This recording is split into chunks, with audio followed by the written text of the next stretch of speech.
two studies.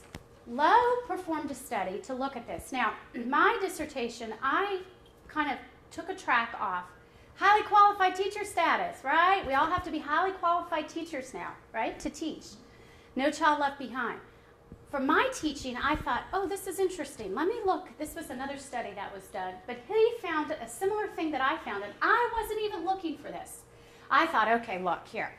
I'm a highly qualified teacher. In fact, I was what I called a highly qualified plus teacher. I made up this new category because, you know, now I have to define that. It's not that I thought I was a super teacher, but as far as qualifications go, to teach intensive reading, right, you have to have the reading endorsement, right, or the master's in Florida. Well, if to teach students who were in intensive reading who also had disabilities, you didn't have to have the ESE certification, right? You just had to have the reading endorsement. I wanted to say, does it make a difference if a teacher has certification in reading and has certification to work with students with disabilities? Wouldn't that make kind of common sense that those students might perform better if the teacher had both? And let's compare that with teachers who don't have any certification at all, so they're not highly qualified, and teachers who have just the reading endorsement, which is what I called highly qualified, and teachers who I called highly qualified alternate plus, which were teachers who had gotten highly qualified as ESC teachers. And they had their reading, but then ESC, they weren't trained in a teacher preparation program. They had just taken and passed the test to become ESC teachers. Now you can add just a subject area. So let's look and see if there's any difference.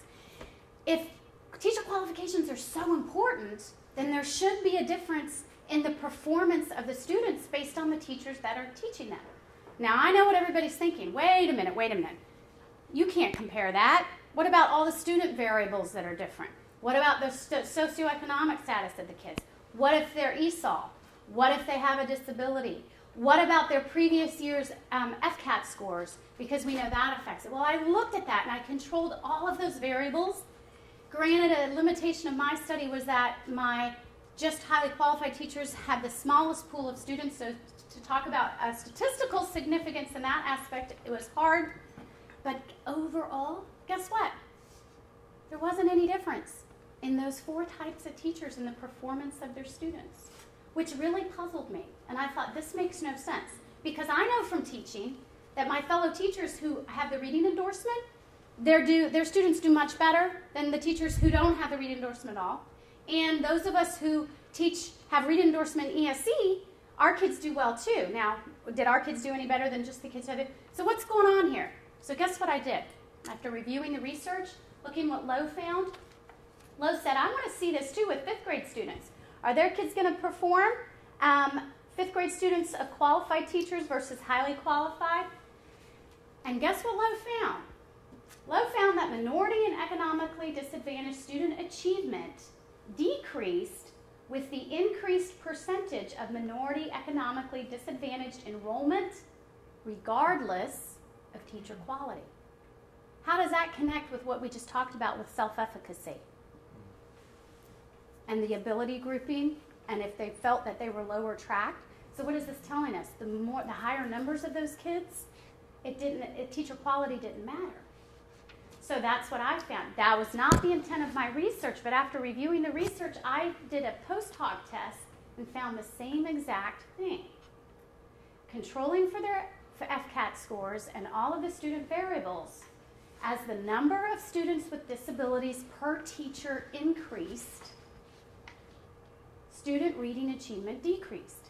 So once again, there is something to the student's self-efficacy. And what are the factors that affect their self-efficacy? So these are things we have to look at between class grouping and even within class grouping. Now, what does all of that have to do with anything about arts integration?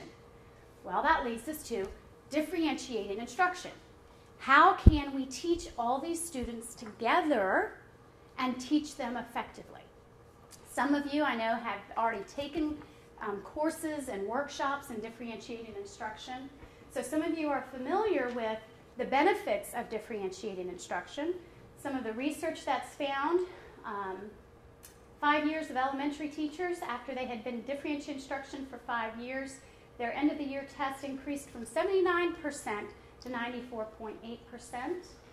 High school teachers, when they differentiated instruction, the average student's reading level rose from a 5.9 grade level to an 8.2 grade level. Now, what is differentiated instruction? And I really liked this kind of summary of what it was, because we think of a lot of things when we think about differentiated instruction. What are we really talking about? It's integrating. Some of us have heard of constructivist learning theory. We know about different students' learning styles.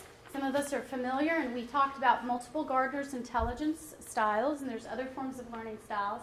And brain development, which is the name of this grant, Untie the Right Brain, with empirical research on influencing factors of learner readiness, interest, and intelligence preferences towards students' motivation, engagement, and academic growth within schools.